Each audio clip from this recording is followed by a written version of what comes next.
მოგესალმებით, მეგობრებო, ჩვენო მაყურებლებო და პირველ რიგში ყველას გიხდით მადლობას ლაიქებისთვის, კომენტარებისთვის და მხარდაჭერისთვის, რასაც იჩენთ ჩვენი არხის მიმართ. არაერთი კომენტარი იყო და თხოვნა იყო, რომ ჩაგვეწერა მოკლე ვიდეო თუ რა მანქანა შეიძლება იყიდოთ ბიუჯეტურად, ასე ვთქვათ, დაახლოებით, არ ვიცი, $5,000 ფარგლებში ვიტყოდი, იმიტომ რომ მაგის ქვევით საექსპედიციო ან უგზოობა სასიარულო მანქანის ყიდვის შანსი მოკლედ ძალიან მცირდება. ანუ უნდა გაითვალისწინოთ მათ შორისაც, რომ მანქანა ჭირდება მომზადება რაღაც მინიმალურ დონეზე, რომ გადაადგილდეთ უგზოობას. შესაბამისად 5,000 ქვევით ბიუჯეტის განხილვა არ ვიცი. ჩემი აზრით არ რელევანტურია საერთოდ. ანუ მაგაზე დაბალ ფასში მე გირჩევდით, რომ ტყილა არ დახარჯოს ფული ამ მიმართულებით, იმიტომ რომ ძალიან ზედმეტი ხარჯები იქნება და საბოლოო ჯამში მაინც რაღაცა ისეთ თანხა დაგიჯდებათ, რომელიც გადააჭარბებს იმ თქვენ თავდაპირველ ბიუჯეტს, რომელიც გქონდათ გათვლილი. შესაბამისად, თუ ამის ფინანსური რესურსი არ გაქვთ, ალბათ ჯობია, რომ თავი შეიკავოთ და გაანებოთ. განსაკუთრებით იმ მდგომარეობაში, როდესაც იაპონური მანქანები ამოილია, ამოიწურა და ფასები გაზრდილია, ძველი მანქანები ვეღარ შემოდის და ძველ მანქანებზეც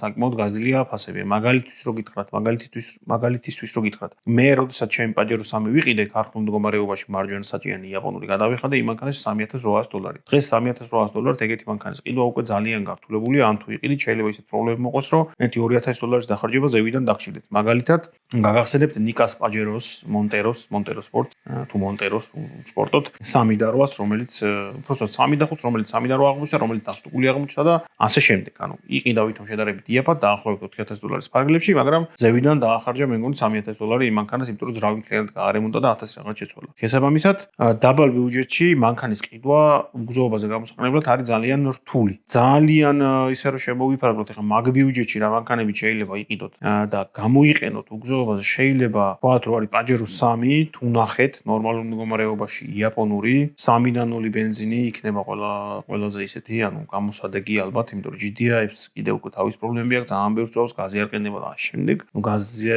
შეიძლება ბევრ სხვანაირი რეაქცია გქონდეთ, მაგრამ მაგ ბიუჯეტში როცა დადიხართ, 25 ლიტრას უწევს მანქანა უგზოობაზე, დამეთანხმებით რომ ძალიან ბევრია, ხო? კი ბატონო. შესაბამისად, ალბათ ერთ-ერთი ვარიანტი არის პაჯერო 3, მარჯვენა საჭიანი, შედარებით ნორმალურ მდგომარეობაში თუ ნახავთ. ვარიანტი არის კიდე პაჯერო IO, რომელებიც შედარებით იშოვება ჯერ კიდე ნორმალურ მდგომარეობაში, იაპონურები ასევე.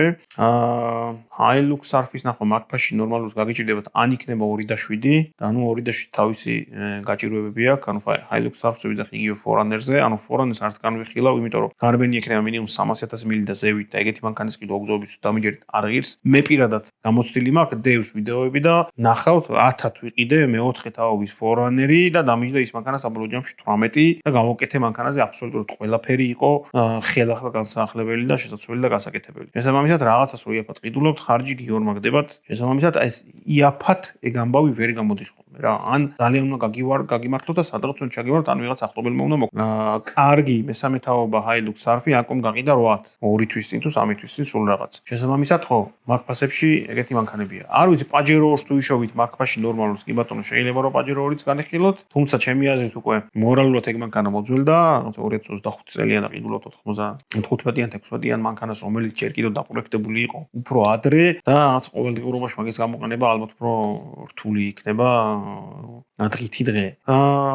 წვის ეკონომიურობის მეტნაკლებად სიარულის, სიაფის და ასე შემდეგ გათვალისწინებით ალბათ ყველაზე კარგი ვარიანტია ისო პაჯერო IO, Suzuki-ს თუ ნახავთ Jimny-ს, შეიძლება მაგაზეც ფიქრობთ, გაბარიტებიდან გამომდინარე, შეიძლება ვიღაცისთვის ძალიან პატარა იყოს, ვიღაცისთვის მისაღები იყოს, ჩემთვის პირადად ძალიან პატარა, იმიტომ რომ მე ოჯახთან ერთად დავდივარ და ფიზიკურად ვერ ჩავეტევით 3 ადამიანი და ბარგი მანქანაში, რომელიც ახლა ვახსენე. ყვა იდეა არც მომდის, ჯიპები არის ხოლმე რაღაცეები, Cherokee-ები, Grand Cherokee-ები, მაგრამ ჯიპების მიმართულებით ჩვენ გამოცდილება არ გვაქვს, შესაბამისად რეკომენდაციას ვერ გავუწევ იმას, რაც არ ვიცი და არ მოყოლია და არ გამომიცია საკუთარ თავზე და ამიტომ შემოვიფარგლები აი ამ რეკომენდაციებით. გაითვალისწინეთ ასევე რომ მანქანას ვიყიდით, იმ მანქანას დაჭირდება მინიმუმ მომზადება, საბურავები ყველაზე ცოტა, რომელიც დაახლოებით 1500 ლარის ფარგლებში უნდა იანგარიშოთ, ათესაბურავები რომ დააყენოთ, აი ესეთები როგორც ახლა, ასევე რაღაცა ტექნიკური ხელისშევლება რომ სადღაც რო წახვალთ, მაგალითად შატილში რო წახვალთ, არ ვიცი, ხა იქ უღელტეხილზე არ დარჩეთ და წყალი არ აგიდუღოთ და რაღაცა უმბარა არ მოგძვრეთ და ასე შემდეგ, რაც ასევე ხარჯებთან დაკავშირებული და ნუ ის რეგლამენტური სერვისები რო გავუკეთოთ, რაც მაგ მანქანას ეკუთვნის ხოლმე ხო საერთოდ ისეთ ხარჯებზე გახვალთ, რომ 5-ს ბევრად აცდები. შესაბამისად, მაგ ბიუჯეტში